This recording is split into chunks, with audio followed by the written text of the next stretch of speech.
Hello guys, ਮੈਂ ਤੁਹਾਡਾ ਰਾਜਵੀਰ ਜਗਰਾਉਂ ਤੇ ਅੱਜ ਆਪਾਂ ਮੋਟਰਸਾਈਕਲ ਦਾ ਮੁਗਲੈਲ ਬਦਲਣਾ ਤੇ ਸਾਨੂੰ ਦੱਸੋ ਮੁਗਲੈਲ ਕਿੱਦਾਂ ਦਾ ਇਹ ਕਿੱਦਾਂ ਦਾ ਨਹੀਂ ਤੇ ਲਾਈਕ ਸ਼ੇਅਰ ਕਮੈਂਟ ਜ਼ਰੂਰ ਕਰਿਆ ਕਰੋ। ਸਾਨੂੰ ਅਸੀਂ ਆ ਬਦਲਣਾ ਵਾ ਤੇ ਆ ਆਪਣਾ ਛਟਕੂ, ਇਹਦਾ ਨਾਂ ਹੈਗਾ ਗੁਰਨੂਰ ਸਿੰਘ।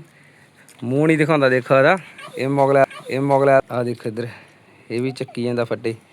ਤੇ ਆ ਆਪਣੀ ਬਾਈਕ ਆ ਰੰਡਾ, ਇਹਦੇ 'ਚ ਆਪਾਂ ਪਾਉਣਾ ਵਾ ਮੁਗਲੈਲ ਵੈਸੇ ਵਾਹਵਾ ਖਰਾਬ ਹੋਇਆ ਪਿਆ ਸੀਗਾ, ਦੇਖੋ ਆਪਾਂ ਕੱਢਿਆ ਚੋਂ, ਨਿਕਲੇ ਵੀ ਥੋੜ੍ਹੇ ਹੀ ਆ ਤੇ ਵਿੱਚ ਪਾਉਣਾ ਵਾ, ਠੀਕ ਆ। ਤੇ ਦੱਸੋ ਆਪਾਂ ਨੂੰ ਕਮੈਂਟ ਕਰਕੇ ਵੀ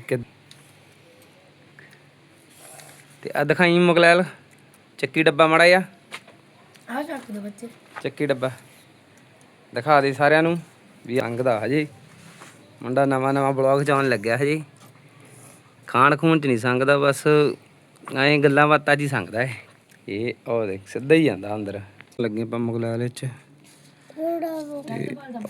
ਦੇਖਦੇ ਹਾਂ ਪਾਪਾ ਪਾਣੀ ਪੂਰੀ ਚ ਪਾਣੀ ਪੂਰੀ ਪਾ ਦੇ ਮੇਰਾ ਉਹ ਤੇ ਫੜ ਕੇ ਫੜੀ ਐਂ ਫੜ ਕੇ ਵੀਡੀਓ ਬਣਾਈ, ਇੱਥੋਂ ਫੜ ਦੋ ਨਾ ਹੱਥ ਨਾਲ ਆਏ, ਠੀਕ ਹੈ। ਮੈਂ ਮੁਗਲੈਲ ਪਾ ਮੈਨੂੰ ਲੱਗਾ ਦਾਲ ਸੀ ਤੇ ਕੋੜੋ ਨਾ ਲੜ ਪਏ ਹੋਣਗੇ ਯਾਰ। ਬਸ ਇਹ ਦਾਲ ਮੈਨੂੰ ਉਹ ਨਹੀਂ ਲੱਗੀ ਦਾਲ ਨੂੰ ਗਾਣਾ ਬਤਰੀ ਮੜ ਜਾਈ ਬੰਦ ਨਾ ਕਰੀ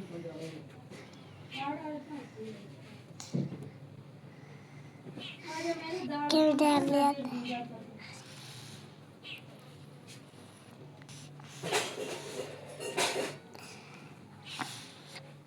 ਟੋਟਾ ਡਾਸਾ ਇੱਕ ਹੋਈ ਮੁਗਲੈਲ ਉਹ ਤੇਰੀ ਥੱਲੇ ਡੱਲ ਗਿਆ, ਥੱਲੇ ਡਾਲ ਲਿਆ ਕਿ ਮੈਂ ਥੱਲੇ ਡਾਲ ਲਿਆ ਕੋਈ ਨਹੀਂ।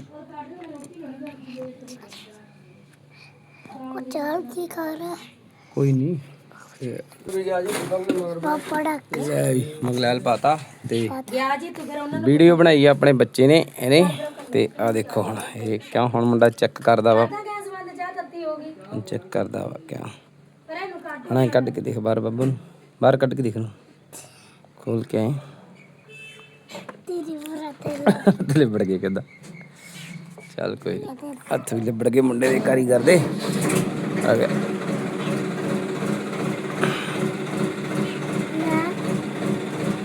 ਖੋਲਣਾ, ਖੋਲ ਕੇ ਦੇਖ ਇਹਨੂੰ ਹੱਥ 'ਚ ਫੜ ਕੇ ਦੇਖ ਤਾਂ ਚੱਕ ਕੇ।